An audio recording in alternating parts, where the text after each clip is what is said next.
मैं फिर से स्वागत करता हूँ इस कोर्स में जो mechanical of behaviour of materials है, जो इसको हम हिंदी में पढ़ेंगे। तो लास्ट वीडियो में हमने देखा था कि प्रिंसिपल स्ट्रेसेस कैसे निकालते हैं 2D स्ट्रेस स्टेट में। तो अभी हम इस वीडियो में देखेंगे कि principal stresses 3D stress state में क्या निकालते हैं, कैसे निकालते हैं। तो हमने हमारी ये स्ट्रेस मैट्रिक्स है, ये स्ट्रेस टेंसर है जहाँ पे स्ट्रेस कंपोनेंट्स मैंने मार्क किए। तो पहले थोड़ा रिवाइज कर लेते कि हमने देखा था कि अगर सिग्मा 1 ही कंपोनेंट है और बाकी अदर कंपोनेंट्स ज़ीरो है तो इसको हम कहते हैं यूनी एक्सियल स्ट्रेस स्टेट।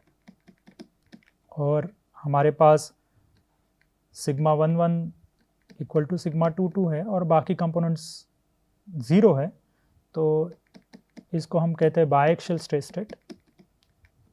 और हमारे पास सिग्मा 1 सिग्मा 2 सिग्मा 3 है, तो इसको हम ट्राइएक्सियल स्ट्रेस स्टेट कहते हैं। ज़रूरी नहीं है कि सिग्मा 1 और सिग्मा 2 मैथमेटिकली इक्वल हो, या sigma 1 sigma 2 sigma 3 mathematically equal हो, बट ये अगर नॉन ज़ीरो है तो हम इसको इस तरह से देखते हैं। तो ये हमारा जनरल स्ट्रेस स्टेट है और हमने देखा था कि इसमें 9 कंपोनेंट्स है, उसमें से हमारे 6 कंपोनेंट्स इंडिपेंडेंट है। तो इस क्लास में हम देखेंगे कि प्रिंसिपल स्ट्रेसेस 3D स्टेट में कैसे निकालेंगे। तो इसके लिए मार्क कर लेते हैं हमारी कोऑर्डिनेट एक्सिस x1, x2 और x3, और कुछ प्लेन्स मार्क कर लेते हैं इस तरह से। तो हम देखेंगे कि प्लेन, जैसे ये प्लेन है OBC, ये प्लेन परपेंडिकुलर x1 डायरेक्शन को है, तो ये मेरा x1 प्लेन हो जाएगा। सिमिलरली ये जो प्लेन है OCA, ये परपेंडिकुलर है x2 डायरेक्शन पे, तो ये हो जाएगा x2 प्लेन। और ये जो प्लेन है AOB, ये परपेंडिकुलर x3 डायरेक्शन पे, ये मेरा x3 प्लेन हो जाएगा। अगर इसको मैं XYZ अगर ऐसे लिखूँ, इसको अगर मैं x, y और z डायरेक्शन में मार्क करूँगा, तो ये जो हो जाएगा ये मेरा इसको हम XY प्लेन कहेंगे या Z प्लेन कहेंगे। तो दोनों चीज़ें सही है, ठीक है। तो इसमें हमने देखा था कि ये जो स्ट्रेस कंपोनेंट्स हैं हमने मार्क किए थे, ये 3 ऑर्थोगोनल प्लेन्स हैं, यानी परपेंडिकुलर है एक दूसरे को। तो जैसे सिग्मा 1 है, तो सिग्मा 1 हमने देखा था कि ये प्लेन जो कि मेरा x1 प्लेन है, इसको परपेंडिकुलर है और ये अलॉन्ग वन डायरेक्शन है, यानी x1 डायरेक्शन है। ये जो स्ट्रेस है ये मेरा शेयर स्ट्रेस होगा, क्योंकि ये x1 प्लेन में है और ये अलॉन्ग x3 डायरेक्शन है, तो ये मेरा सिग्मा 13 हो जाएगा। सिमिलरली ये मेरा सिग्मा 12 हो जाएगा। वैसे उसी तरह से ये दो प्लेन्स में हम मार्क कर लेंगे 2 शेयर स्ट्रेसेस और एक नॉर्मल स्ट्रेस, और ये 2 शेयर स्ट्रेसेस और एक नॉर्मल स्ट्रेस। तो अभी एक स्ट्रेस मार्क करते सिग्मा, जो कि इस प्लेन में हम मार्क करेंगे, इस प्लेन को परपेंडिकुलर है, जो मेरा प्लेन A, B और C, ये जो प्लेन है इसको परपेंडिकुलर स्ट्रेस है, ये स्ट्रेस सिग्मा है, ये नॉर्मल स्ट्रेस है। तो यानी यहाँ पे कोई भी एक शेयर स्ट्रेस नहीं है, तो ये स्ट्रेस जो हो जाएगा सिग्मा इस प्लेन के लिए मेरा प्रिंसिपल स्ट्रेस हो जाएगा, और ABC मेरा प्रिंसिपल प्लेन हो जाएगा। प्रिंसिपल प्लेन की हमने व्याख्या देखी थी कि प्रिंसिपल प्लेन पे कोई भी शेयर स्ट्रेस नहीं होगा। तो जैसे कि हम देख पा रहे हैं इस प्लेन में, जैसे ये प्लेन ABC है, इसमें सिर्फ सिग्मा 1 प्लेन है जो कि परपेंडिकुलर है, नॉर्मल प्लेन है, नॉर्मल स्ट्रेस है, बट यहाँ पे कोई भी शेयर स्ट्रेस नहीं है। तो ये मेरा प्रिंसिपल स्ट्रेस हो जाएगा सिग्मा।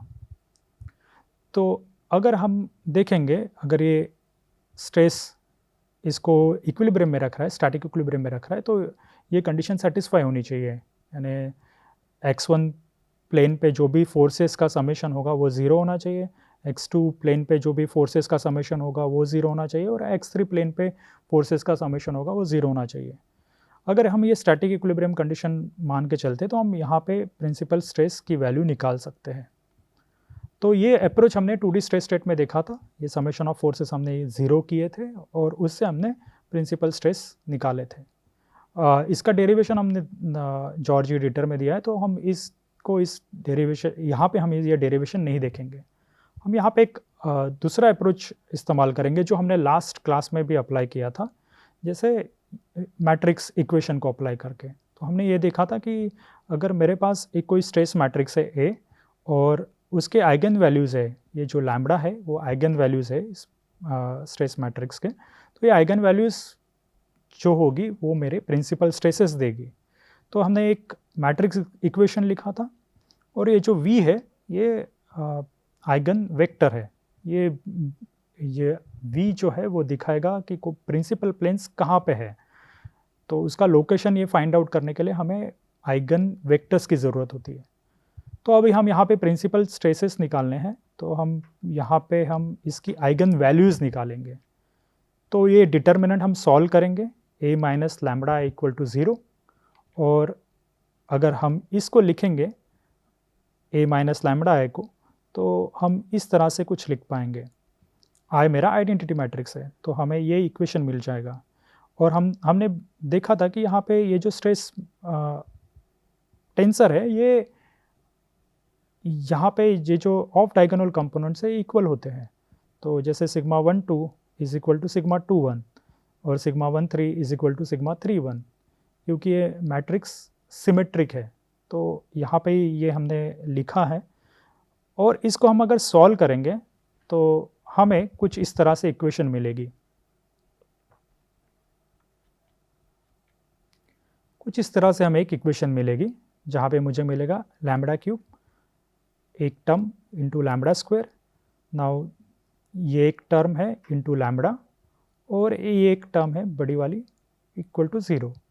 तो अगर आप इस इक्वेशन को सॉल्व करेंगे या इस तरह से हम देखेंगे, मैं ये जो टर्म है sigma 1 1 plus sigma 2 2 plus sigma 3 3, इसको मैं J1 लिखता हूँ, और ये जो टर्म है इसको मैं लिखूँगा J2, और ये जो बड़ी टर्म है इसको मैं लिखूँगा J3।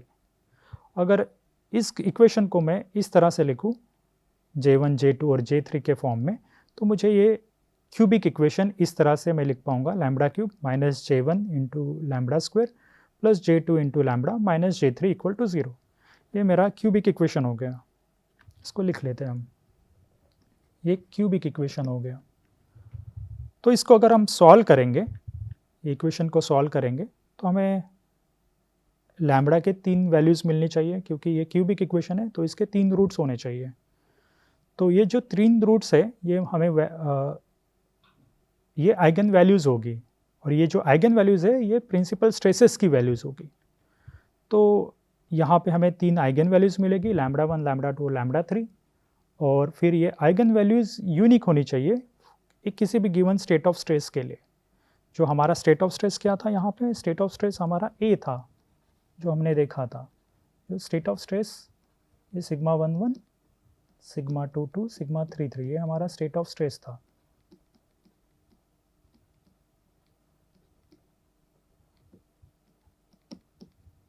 तो ये हमारा स्टेट ऑफ स्ट्रेस था, और इसका हमने आइगन वैल्यूज़ निकालने की कोशिश की, और ये आइगन वैल्यूज़ हमें प्रिंसिपल स्ट्रेसेस देगी, और इसके जो आइगन वैल्यूज़ होगी ये यूनिक होनी चाहिए कि किसी भी स्टेट ऑफ स्ट्रेस के लिए। तो अगर हम कोऑर्डिनेट ट्रांसफॉर्म करते हैं तो ये स्टेट ऑफ स्ट्रेस सेम होना चाहिए।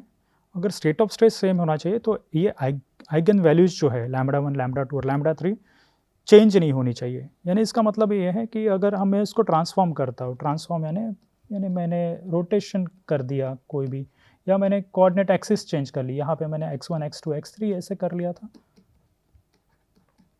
अगर मैंने इसको ट्रांसफॉर्म कर दिया यानी किसी भी दूसरे कोऑर्डिनेट एक्सिस में, मान लीजिए कुछ इस तरह से, ये x1 डैश x2 डैश और x3 डैश, तो ये अगर ट्रांसफॉर्मेशन हुआ तो मुझे एक स्टेट ऑफ स्ट्रेस मिलेगा, और इस स्टेट ऑफ स्ट्रेस को मैं अगर इस तरह से लिखूँ, A डैश लिख लेता हूँ मैं, तो मुझे कुछ इस तरह से वैल्यूज़ आएगी, sigma 2 2 dash, sigma 3 3 dash, sigma 1 2 dash और सिग्मा 1 3 डैश और सिग्मा 2 3 डैश।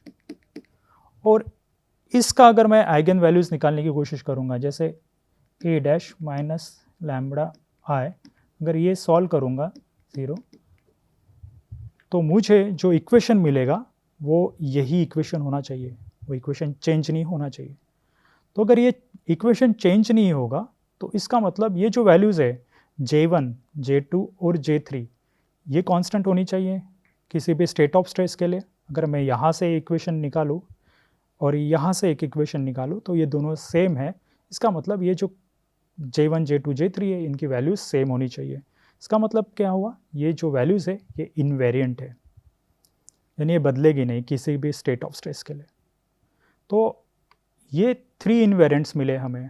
हमने लास्ट क्लास में देखा था कि हमारे पास 2D स्ट्रेस स्टेट था, तो हमें 2 इनवेरिएंट मिले थे।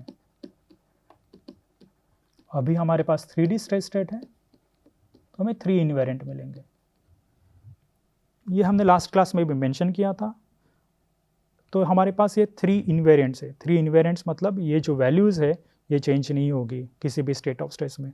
अगर मैं सिग्मा 11, सिग्मा 22, सिग्मा 33 अगर निकालूंगा और मैं इस तरह से भी लिखूँ, इस स्टेट ऑफ स्ट्रेस को इस तरह से भी मैं कंसिडर कर सकता हूँ, sigma 11 dash, sigma 22 dash plus sigma 33 dash, ये सेम हो गए, चेंज नहीं हो गए। उस तरह से अगर मैं ये इक्वेशन सिग्मा 11 डैश और सिग्मा 22 डैश और सिग्मा 33 डैश में लिखूँ या इस तरह से लिखूँ, इस स्टेट ऑफ स्ट्रेस का कंपोनेंट्स लेके लिखूँगा, तो ये मुझे J2 वैल्यू मिलेगी, वो सेम रहेगी, वो चेंज नहीं रहेगी। सिमिलरली J3 की वैल्यू सेम रहेगी अगर मैं A1 डैश के कंपोनेंट्स इस्तेमाल कर रहा हूँ। तो ये मेरे पास 3 इन्वेरिएंट्स है। अभी इसका महत्व जानते हैं। ये मेरा स्टेट ऑफ स्ट्रेस है, तो मेरा J1 मैं फिर से लिखूँगा इसको sigma 11 plus sigma 22 plus sigma 33। अगर ये देखेंगे तो ये क्या है, ये समेशन ऑफ नॉर्मल एलिमेंट्स और normal elements of this stress matrix. तो ये समेशन इनका है, का सम है। तो ये सम ऑफ डायगोनल एलिमेंट्स, और इसको हम कहते हैं trace of a stress matrix. जो डायगोनल एलिमेंट्स का समेशन है उसको हम कहते हैं trace of a stress matrix. तो J1 मेरा state of a stress matrix रहेगा। सिमिलरली J2 जो है वो ये टर्म है, sigma 11 into sigma 22 plus sigma 22 into sigma 33 plus sigma 33 into sigma 11 minus sigma 12 square minus sigma 23 square minus sigma 13 square. इसको मैं इस तरह से लिख सकता हूँ। अगर मैं इसको सॉल्व करूँगा तो मैं इस तरह से इस डिटर्मिनेंट्स में लिख सकता हूँ। अगर आप ये देखेंगे तो ये है मेरे ये जो है माइनर्स है, और माइनर्स किसके हैं, मेरे डायगोनल एलिमेंट्स के। तो माइनर्स क्या होते हैं, अगर आप मैट्रिक्स अलजेब्रा पढ़ेंगे तो जैसे मैं सिग्मा 11 का माइनर निकालूंगा तो सिग्मा 11 का माइनर होगा ये मेरा डिटर्मिनेंट, ठीक है। जैसे मैं सिग्मा 22 का माइनर निकालूंगा तो मैं ये वैल्यू छोड़ दूंगा, ये वैल्यू छोड़ दूंगा, ये छोड़ दूंगा और ये भी छोड़ दूंगा। तो मेरे पास रहेंगे सिग्मा 22 का अगर मैं माइनर निकालूँ तो ये आ जाएगा सिग्मा 11, सिग्मा 13, सिग्मा 13, सिग्मा 33। तो यहाँ पे ये इसको मैं सॉल्व करूँगा तो मुझे ये J2 मिलेगा। तो ये J2 क्या होता है, J2 होता है sum of the minor of diagonal elements. Diagonal elements के अगर मैं माइनर लूँगा तो मुझे ये J2 मिलेगा।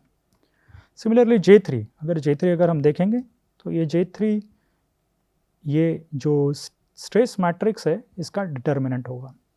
तो इस तरह से हम J1, J2 और J3 निकाल सकते हैं अगर मुझे कोई भी स्ट्रेस मैट्रिक्स पता है तो इनका एक इम्पोर्टेंस है। तो अभी इस क्लास में ये मेंशन करना चाहता हूँ कि ये जो J2 है इसका हम इस्तेमाल करेंगे यील्डिंग क्राइटेरिया जब हम डिस्कस करेंगे तब J2 का इस्तेमाल होता है।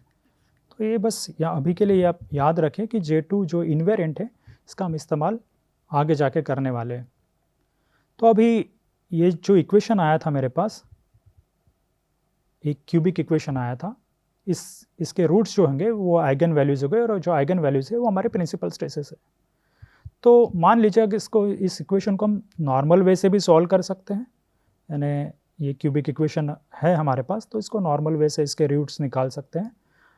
अगर मान लीजिए हमारे पास एक रूट मिल जाता है, हमें λ1 मिलता है, तो यह ऊपर वाला जो इक्वेशन है हम इस तरह से लिख पाएंगे λ माइनस λ1 और एक क्वाड्रेटिक इक्वेशन आएगा और इसको हम शून्य मान के चलेंगे।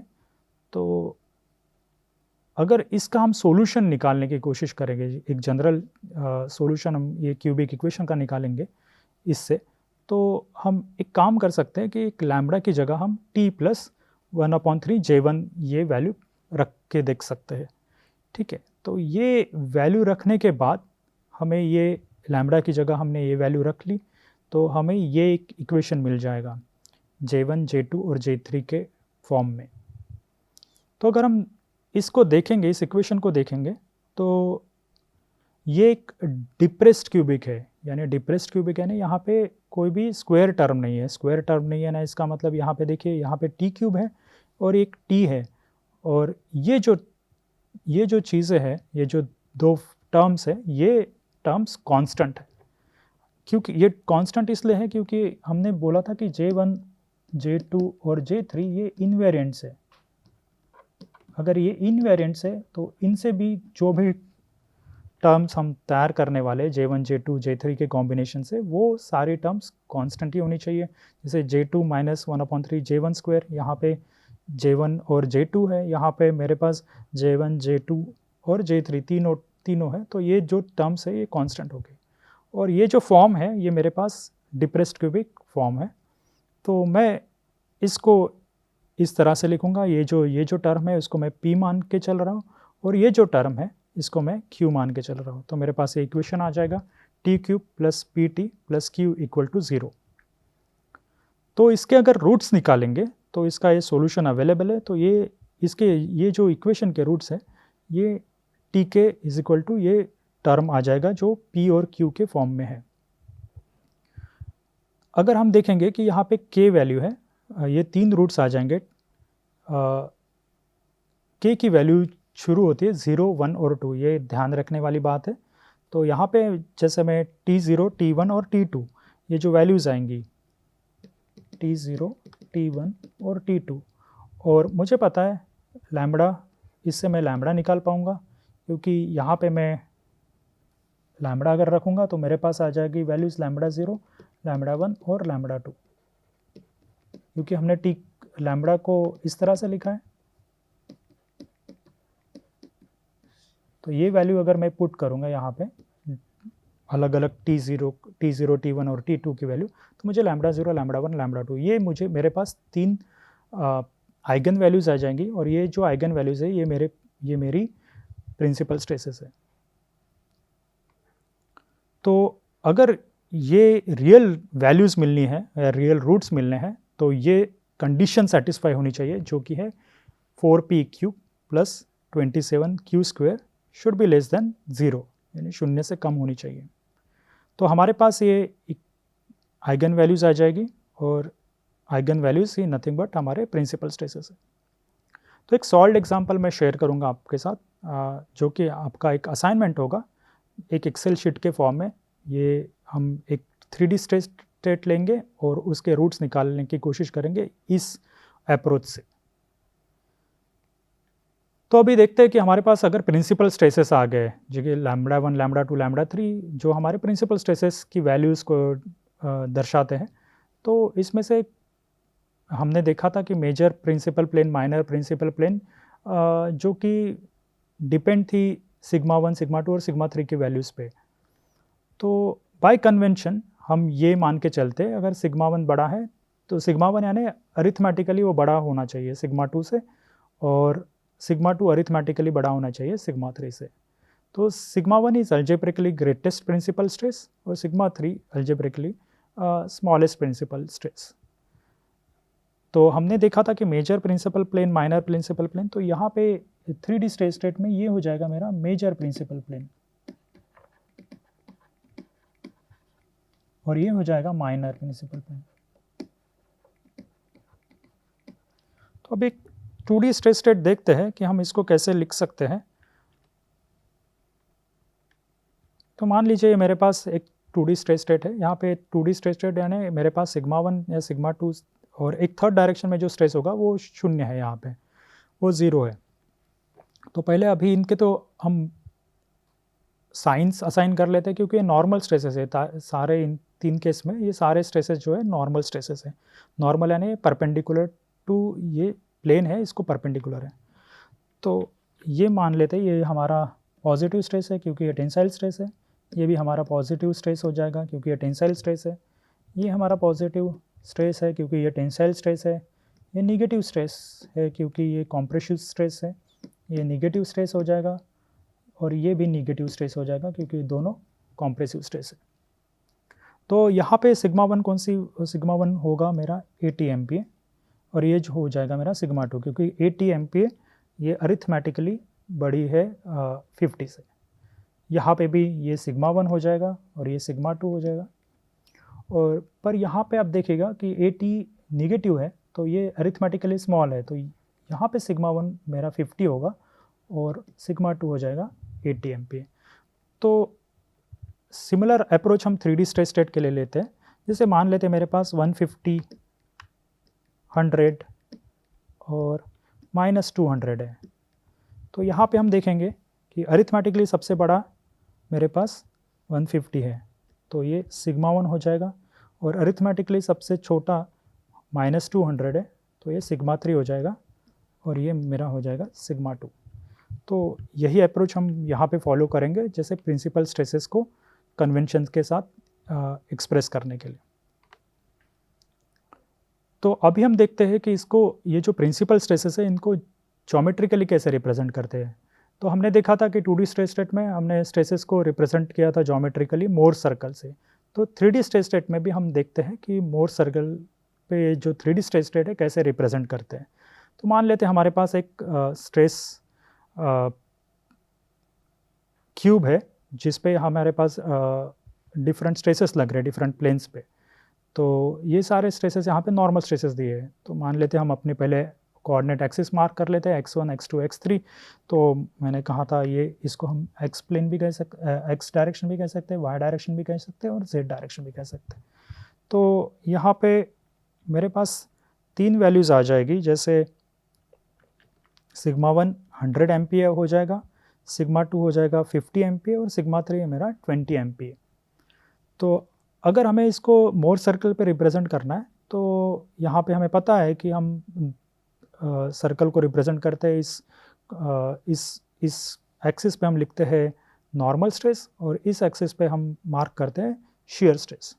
तो यहाँ पे इस केस में तो मेरे पास शेयर स्ट्रेस तो 0 है, सिर्फ मेरे पास नॉर्मल स्ट्रेसेस है। और नॉर्मल स्ट्रेसेस अगर हम देखेंगे तो सारे स्ट्रेसेस पॉजिटिव है, यानी टेंसाइल स्ट्रेसेस है। तो ये सारी मार्क करेगी हम पॉजिटिव डायरेक्शन पे, पॉजिटिव एक्स डायरेक्शन पे।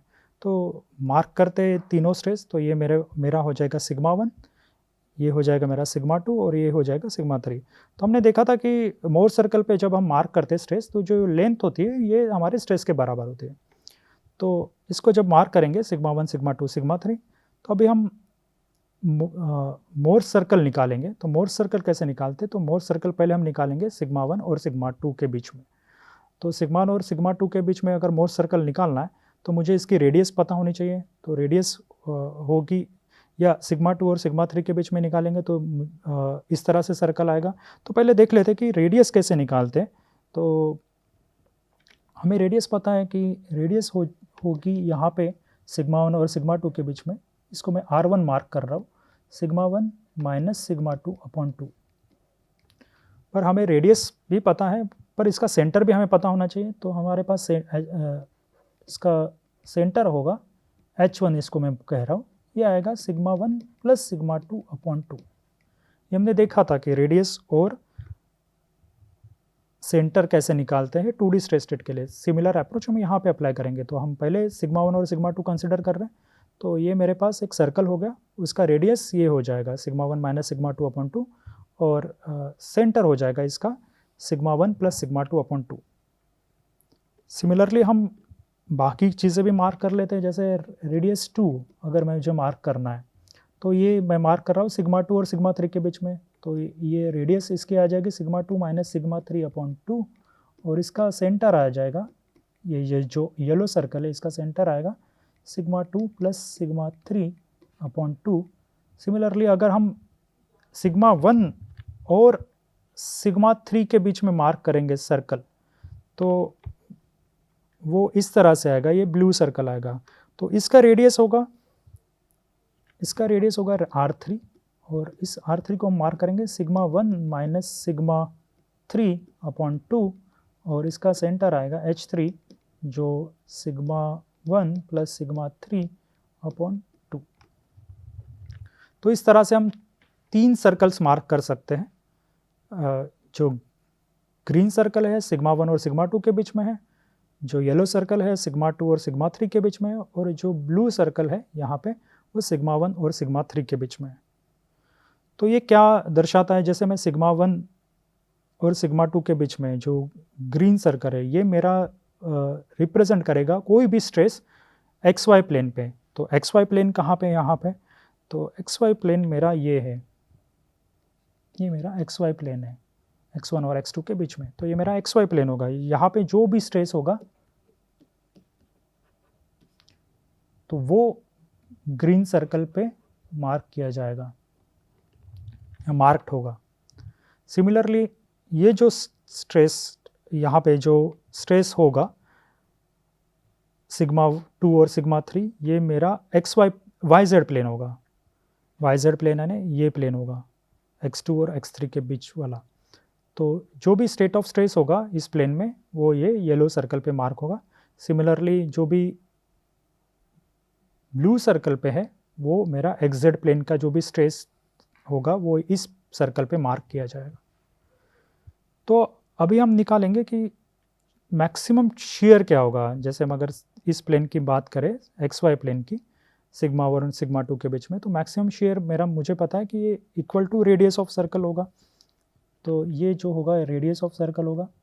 तो इस प्लेन पे मैक्सिमम शेयर की वैल्यू ये आनी चाहिए। XY प्लेन पे जो मैक्सिमम शेयर की वैल्यू आएगी वो सिग्मा 1 माइनस सिग्मा 2 जो कि रेडियस ऑफ दिस सर्कल। तो इसको स्पेसिफिकली मार्क कर लेते हैं, ये R1 होगा। सिमिलरली ये जो होगा ये R2 होना चाहिए, और यहाँ पे जो आएगा वो R3 होना चाहिए ब्लू सर्कल के लिए। तो ये R2 होगा, जो टाउ मैक्स जो यहाँ पे मिलेगा YZ प्लेन पे वो आएगा सिग्मा 2 माइनस सिग्मा 3 अपॉन 2, और XZ प्लेन पे जो आएगा वो R3 आएगा, वो आएगा सिग्मा 1 माइनस सिग्मा 3 अपॉन 2। तो अगर आप देखेंगे जैसे R1 है या इस प्लेन पे जो शेयर है मैक्सिमम शेयर है यहाँ पे आ रहा है, वो हमने देखा था कि मोर सर्कल पे प्रिंसिपल प्लेन से 45 डिग्री रहेगा, तो मोर सर्कल पे वो 90 डिग्री रहेगा। तो हम देखेंगे कि दोनों, जैसे हम देखेंगे मैक्सिमम शेयर प्लेन जो रहेगा वो 45 डिग्री इन रियलिटी रहेगा, बट मोर सर्कल पे वो रहेगा 2 थीटा, यानी वो 90 डिग्री रहेगा मोर सर्कल पे, इसका लोकेशन। तो अगर हम देखेंगे तो यहाँ पे इन तीनों में से मैक्सिमम जो शेयर की वैल्यू है वो मुझे XZ प्लेन पे मिल रही है, जो सिग्मा 1 माइनस सिग्मा 3 अपॉन 2 है। तो अगर हम देखेंगे ये जो सिग्मा 1 है ये मेरा मेजर प्रिंसिपल प्लेन है और मेजर प्रिंसिपल स्ट्रेस होगा, और ये जो सिग्मा 3 है ये मेरा माइनर होगा प्रिंसिपल स्ट्रेस।